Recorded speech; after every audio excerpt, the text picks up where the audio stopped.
நான் வருகின்றேன்.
தேவேந்திர வம்சமாக எந்த குலத்திலே பிறந்தேன் இருக்க முடியாது.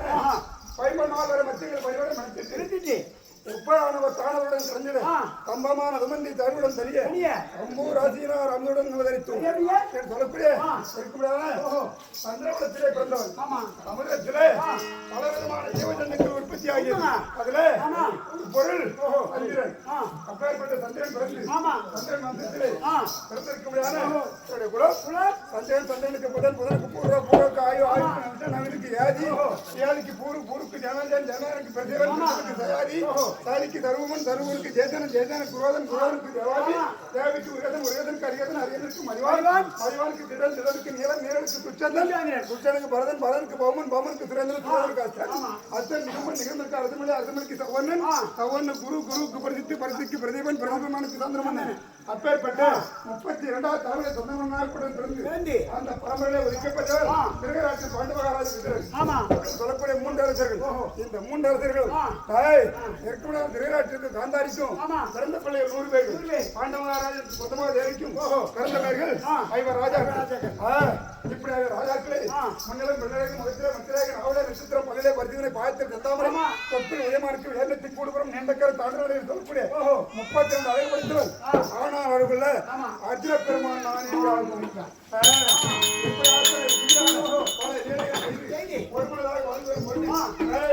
ஒரு காலத்துக்காக இருக்கின்ற முன்னமர் காலத்திலே இருக்கிற கௌபதாதேவி மனமடித்து அதை எடுத்து மறுபடியும் ஆக்கிரமி மனமடித்து அதை எடுத்து சித்ராங்கி மனமடித்து அதை எடுத்து சபத்திரி மனமடித்து அதை எடுத்து இருக்கிற ஐய மனமடித்து அதை எடுத்து பௌடக்கூடிய மனமடித்து பாகோடைய மனமடித்து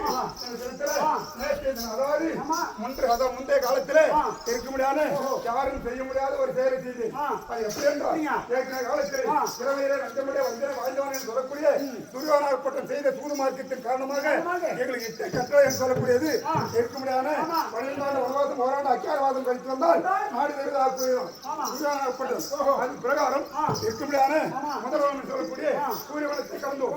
அப்படி முதல் வனம் சூரியவனம், 2வது வனம் என்று சொல்லக்கூடியது அது என்ன வனம்? ராமரிஷி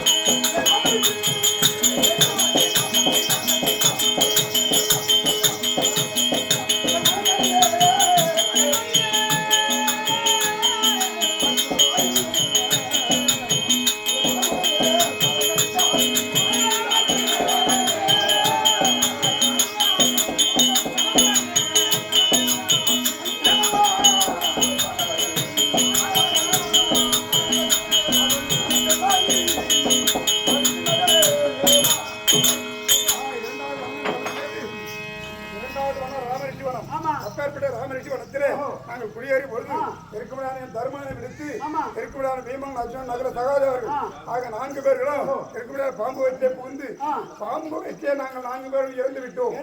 ஆமாண்டா. எப்படிங்க இறந்தவர்கள் எப்படி உயிரோடு இருக்கின்றார்கள்? 2வது வனம் ராமரிஷி வனம். அப்பேற்பட்ட ராமரிஷி ஆகப்பட்ட சாதாரண ஆள் இல்ல. இந்த வனத்திலே பிழைப்பது மிக கடினம். அப்படி என்று நாங்கள் போய்கொண்ட போது பகவானை கேட்பது கண்ணா நாராயணா இப்பேற்பட்ட 2வது வனத்திலே நாங்கள் எப்படி காலம் கழிப்பது அப்படி என்று பகவானை கேட்கும்போது பகவானாகப்பட்ட என்ன சொல்றாரு? இந்த கானகத்திலே பர்ணத்தாரை ஏற்றி இதுல குடிகொண்டு இருப்பீர்கள். ஆனால் கானகத்துல எங்களுக்கு காட்டுல காலம் கழிச்சுமே காட்டுல எங்களுக்கு சாப்பாடு என்ன? காட்டில் விளையக்கூடிய காய் கனிகள் எல்லாம் நிறைய பழம் பழுகுதுல்ல காட்டுல இந்த பழத்தை எல்லாம் பறித்து உண்டுதான் நாங்கள் எல்லாம் ஜீவன் கழித்தோம். இப்படி இருக்கும்போது அப்படி காய்கறிகள் பறிக்க போவது என்றால் இருக்குமே கிழக்கு மேற்கு வடக்கு தெற்கு 4 திசை. இந்த 4 திசையில வடக்கு திசை மட்டும் செல்லாமல் 3 திசையில போய் காய்கறி பறித்து உண்ணுங்கள் அப்படி என்று பகவானாகப்பட்ட கட்டளையிடவும் மாமா வட திசை போகக்கூடாது சொல்றாரு. அப்படி என்று வட திசை போய் தான் பார்ப்போமே. அப்படி என்று முக்கியமாக வட திசை போறாரு எங்க அண்ணன் ஆறு சீமாச்சி. வட திசை பார்க்கும்போது பழங்கள் எல்லாம் மிகுதியாக படுத்திருக்கு. அப்படி இருக்கும்போது ஏன் மாமா வந்து வட திசை போவானா சொல்றாரு. இருக்க முடியாத படத்தை எல்லாம் உண்டு கழித்து ஒரு புதரிலே புரிந்தார். அந்த புதரிலே இருக்க முடியாத பெரிய அரோகன்னு சொல்லக்கூடிய ஒரு மலைப்பாம்பாகப்பட்ட ஒருவர் வந்து எங்க அண்ணன் பீமாட்சி லவாக்கு என்று விழுங்கி விட்டு பாம்பு வயசுல போயிட்ட உடனே தம்பியை காணவில்லை. அப்படி என்று பரம்பராகப்பட்ட என்ன அனுப்பினார். நானும் 3 திசை பார்த்தேன் கிடைக்கல. பல திசை வந்து பாக்குறேன். அதே புதர்களை நானும் சென்றேன். அதே பாம்பு எண்ணெய் விழுங்கி விட்டு நானும் பாம்பு வச்சு போனேன். பாம்பு வச்சுல போன உடனே அந்த பாம்பு வத்துல இருக்கிற எங்க அண்ணன் வேணும் கேட்கறான். பாவி மாமன் சொல்ல கேட்காத நான் தான் வந்து மாட்டினேன், நீயும் வந்துட்டேடா அப்படின்னு ஒரு கையை கொடுத்து ஈத்து உட்கார வைக்கிறான் பாம்பு வத்துல. இருக்கும்போது நகல சகாதேவர்கள் 2 பேர்களும் வந்தார்கள். அப்படி 2 பேர்களும் அதே போல 4 பேர்களும் பாம்பு வயிற்றிலே அடைக்கலமாகி எப்படி தப்பிப்பது என்று ஆலோசனை பண்றோம். அப்படி ஆலோசனை செய்யும் போது அந்த நேரத்துல இருக்கிற தருமரும் திரௌபதியும் அதே 3 திசையும் பார்த்து விட்டு அதே வடதிசை வந்து பாக்குறாங்க. அதே புதர்ல இருக்கிற ஒரு மலைப்பாம்பாகப்பட்டது அவர் படம் எடுத்து நிற்கிறது. அப்படி நிற்கும்போது அந்த நேரத்தை ஒரு சிறிய எளிய விழுங்கின பாம்பு எப்படி இருந்தாலும் தெரியும், வயிறு பெருசா இருக்குது. 4 பேரை விழுங்கின பாம்பு வயிறு பெருசா இருக்குது, தெரியுமா தெரியாதா? அதனால தம்பிமார்கள் இந்த பாம்பின் வயிற்றிலே சென்று விட்டார்கள். தம்பிமார்கள் இறந்து விட்டார்கள், நாம் இருந்து என்ன பண்ண போறோம் அப்படி என்று என்னையும் விழுங்கி விடு அப்படி என்று தர்மர் போய் கிட்ட நிற்கிறார். தர்மரை தீண்டவே இல்லை. ஏன்?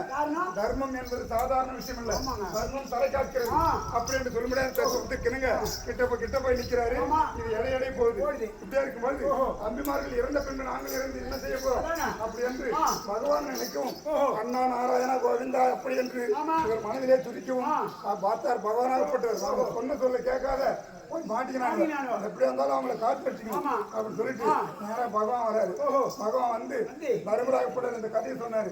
உடனே பாம்பை பார்த்து பகவானாகப்பட்ட ஒரு சிறிய தரையிலியா உருவெடுத்து அந்த பாம்பு எதிர்க்க விளையாடுறாரு. விளையாடும் போது இந்த 4 பேரை விழுங்கின பாம்பு அந்த தரையலியை விடல, தரையலியில பார்க்கணும் உடனே தரையலி பாம்பு வைத்து சென்று கரகர எங்க நாள்லாம் ஏறுது, ஓட்டுறதா நாங்க வெளியே வரதா இப்படி என்று அடைக்கலம் இல்லாமல் இருக்கின்றோம்.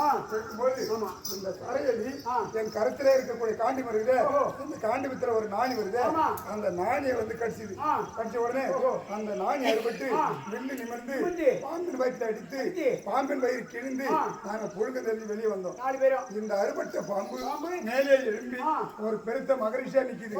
இது என்ன காரணம் அப்படின்னு பகவானை கேட்கும்போது இது வேற யாரும் கிடையாது, இவரு உங்க பாட்டன் 5வது தலைமுறையில இப்ப சொன்னேன் சந்திரகுல பரம்பரை சந்திரன் சந்திரனுக்கு புதன் புதனுக்கு பூர்வா பூர்வக்கு ஆயுக்கு நவிஷன் என்று சொல்லக்கூடிய 5வது தலைமுறை பிறந்து அவங்க இருக்கக்கூடிய தேவர்களை எல்லாம் கல்புரம் சுமக்க செய்யலாம். அப்படி சுமக்க செய்யும் போது அந்த நவிஷன் எங்க போனாலும் இருக்கக்கூடிய தேவர்கள் முனிவர்கள் எல்லாம் பல்லாக்கு கட்டி அவர் தூக்கி போகணும். தூக்கி போகும்போது வேகமா போங்கன்னு துன்புறுத்துவான். அந்த வேகமா போங்க சொல்றதுக்கு சர்பனா வேகமா போகணும் சொல்லும்போது அந்த நேரத்துல இந்தி வார்த்தை நினைக்கிறேன் சர்பனா வேகமா போகணும். அப்படிங்கும்போது சர்பன் சொல்லிய காரணத்தினால் அகத்திய மகமுனிவராகப்பட்ட ஒரு மனம் வந்து ரவிஷா எப்பொழுது எங்களை துன்புறுத்தினாயோ இது முதல் கொண்டு சர்பம் என்று சொல்லக்கூடிய ஒரு நாவினால் உழைத்த காரணத்தில் நீ சர்பம் என்று சொல்லக்கூடிய அறமாக போகிறது அப்படின்னு சாபத்தை கொடுத்தார் அகத்திய முனிவர். இந்த சாபத்தை பற்றி இந்த சாபமாகப்பட எப்பொழுது தீரும் அப்படின்னு கேட்கிறாரு. யார் இந்த நரிசன் கேட்கும்போது காலத்திலே இருக்க முடியாத உன்னுடைய பேரப்பிள்ளைகள் ஆரண்யம் வருவார்கள், அவர்களால் உன்னுடைய சாபம் தீர கடவுள் அப்படி என்று இருக்க முடியாத அந்த அகத்தியர் கூறினார். அது பிரகாரம் இவர் வந்து பாம்பா இருக்கிறாரு, நீங்க வந்தீங்க அவர் விழுங்கினாரு, சாபம் தீர்ந்து போச்சு. அவரும் அவங்க தாத்தா தான். இப்படி அகத்தானே இருக்க முடியாது. 2வது வருடத்தை கழித்தோம். இப்படி கழித்து 3வது வருடம் சொல்லக்கூடிய முருக்க மகாரிஷ்வனத்திலே சென்றோம். 4வது களமகாரிஷ்வனம் சென்றோம். 5வது சைந்தவரிஷ்வனம் சென்றோம். 6வது காமதேவன் சென்றோம். 7வது கந்தரப்பணம் சென்றோம். 8வது குருவரேஸ்வரன் சென்றோம். 9வது ரோமேஸ்வரன் சென்றோம். 10வது பேரண்டவன் சென்றோம். இப்ப சொன்னேன் 10வது பேரண்டர் வாங்கணும். 6வது வருடத்திலிருந்து இருக்க முடியாத பகையாளி எப்படி வருவது ஏற்கனவே காலத்தில் இருக்க முடியாத அப்படிப்பட்ட இருக்க துரியோதனாகப்பட்டவன் இருக்க முடியாத என் தம்பியை துச்சாரனை விடுத்து திரௌபதியை துயிரை சொன்னானே அதை கண்டு என் மனவாகப்பட்டது எப்படி பதறுகிறது. எப்படி அருகே துயிலனை விழுந்து தங்களை கொன்படு துச்சாதனன் தொலாமுன் மருகல் என வரமா அருள் வாங்க அதை தெரியும் வாங்க அருகனையும் மனவர் எந்த அமைப்புகள் இருந்தாலும் நெருமலர் கூறிய எம்பிரான் அது எப்படி என்றால் அப்பேற்பட்ட துச்சாதனாகப்பட்டது புள்ளி துள்ளி ஓடு வருகிறான். திரௌபதியை தூய்வதற்கு சொல்வதற்கே மனமாகப்பட்ட பதறுகிறது. அந்த நேரத்தில் பார்த்தது திரௌபதாஜேப்பட்டது. அதாவது எப்படியா இருந்தாலும் தன்னுடைய கணவன் கரம் தவிர வேறொருவருடைய கரமாகப்பட்ட தன்னுடைய மேல படக்கூடாது அப்படி என்று பெண்கள் செய்ய முடியலாம்னு நினைப்பாங்க பொம்பளைங்களா. அதாவது புருஷனுடைய கரம் மட்டும்தான் தன்னுடைய மேல படணும், வேற ஒருத்தவன் கரம் படக்கூடாது கூடாது அப்படின்னு நினைக்கும் போது அந்த நேரத்துல உற்சாகம் துள்ளி துள்ளி வரும். எப்படியா இருந்தாலும் புடவை பிடிச்சி இழுத்துருவான். அவன் இழுக்கிறதுக்கு முன்னாடி அருகே துகிலனவே இருந்து அங்கலை வன்படு துச்சாதனன் சொல்லாமன் திரௌபதா உன்னை உன் புடவை பிடிச்சி நான் இழுக்க போறேன் அப்படின்னு அவன் சொல்லாத முன்னமே என் தேவி என்று சொல்லக்கூடிய திரௌபதா அது என்ன பண்ணுது? வருக வென வரைமா வாங்காத உத்தரியம் உத்தரியம் அண்ணா உத்தரனா முந்தானி வருகவன மாமைத்துனா அப்படின்னு திரௌபதி கூப்பிடுது. வருகவன வரைமா வாங்காத உத்தரியம் வாங்க இருந்தா சரிகணி மலவர்களை அஞ்சாவது துழுந்தவன் அமர்ந்த போது அப்படின்னு வருகவன வாமைத்துனா அப்படின்னு முந்தானி திரௌபதியா எடுத்து கொடுக்கலாம். எடுத்து கொடுத்த உடனே சரிகணிக்கு மடவர்களை அஞ்சாமல் துகில் இருந்தான் அமர்ந்த போது நெருகனரு மலர் குவிய எம்பிரான் என்னடிக்கை பாண்டவர்கள் என்று சொல்லணும். அதாவது கண்ணினால் பார்த்து கொண்டு மௌனமாக நிற்கிறாங்க. பொண்டாட்டிய புடவை பிடிச்சி இருக்கிறான் கம்மன் நிக்கிறாங்களே அப்படின்னு எல்லாரும் கேள்வி கேட்கிறான். அந்த நேரத்துல திரௌபதா தேவி ஆகப்பட்டது என்ன சொல்றது? கோவிந்தா கோவிந்தா கோவிந்தா கோவிந்தா என்று கோவிந்தராஜ்யை தவிர அந்த நேரத்துல எங்களை யாரும் அழைக்கல. எங்களை அழைக்காத முன்னமே கோவிந்தராகப்பட்டவர் மாலாத்துயில் என்று சொல்லக்கூடிய எத்தனை கோயில் 1000 என்று சொல்லக்கூடிய சேலைகளை கொடுத்து அதை காற்றடித்தார். அந்த நேரத்துல இப்படிப்பட்ட பங்கம் செய்தார்களே அப்படி என்று எங்க அண்ணன் தர்மரை தவிர திரௌபதா தேவி நாங்க 4 பேர் 5 பேர்களும் 5 சபதம் செய்தோம். இந்த சபதம் ஆகப்பட்டு எப்போது நிறைவேறும் அப்படி என்ற ஆரண்யத்தில் 6வது வருடத்தில் இருந்து நாங்கள் வேத பகவான் முனிவனால் இருக்க முடியாத கைலாயம் சார்ந்து பாசுபதகனை பெற்றால் வகையாளி வெல்லலாம் அப்படி என்று வேத பகவான் கூறிய மாற்றத்தில் அங்கிருந்து புறப்பட்டு நேராக இருக்க முடியாத 10வது வனம் பேரண்டனம். அப்பேற்பட்ட பேரண்டவனத்திலே பலவிதமான வேலைகள் எல்லாம் செய்து அந்த பேரண்டனை சமாளித்து சென்று கொண்டிருக்கும் போது எங்களை சும்மா விடல 90 அடி கம்பத்தை ஆட்டி அதிலே செப்பூசியை ஆட்டி அதிலே இடதுகாலை ஒன்றி வலதுகாலை தூக்கி வைத்து தபம் செய்யக்கூடிய காரணத்தினால் இருக்க முடியாத நாகராஜனாகப்பட்டவன் மழை வெடித்து பெய்கிறான். இடி மன்னன் சொல்லக்கூடியவன் இடியை இடித்து இந்த மரத்தை சாய்க்கிறதுக்கு எப்படியே முயற்சி பண்றாங்க. எத்தனையோ சூழ்கள் நடந்தது.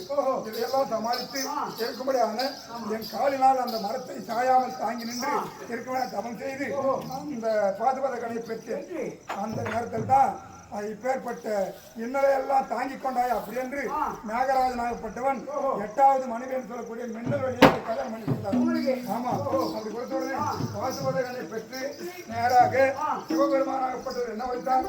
இந்த பாசுபத கனையோடு நீ பூலோகம் செல்லக்கூடாது, நீ தேவ உலகம் செல்ல வேண்டும். அதாவது யாருடைய அம்சத்தினால் பிறந்தால் தேவேந்திரன் அம்சத்தினால் பிறந்த காலத்தினால் தேவேந்திரனை போய் பார்க்கணும் அப்படி என்று கூறிய காலத்தினால் இப்பொழுது பாசுபத கனையோடு நான் தேவலோகம் புறப்பட்டு செல்லுகிறேன். இதான் என்னுடைய விருப்பம். அதனால காலம் கடந்து விட்டு போக வேண்டும்.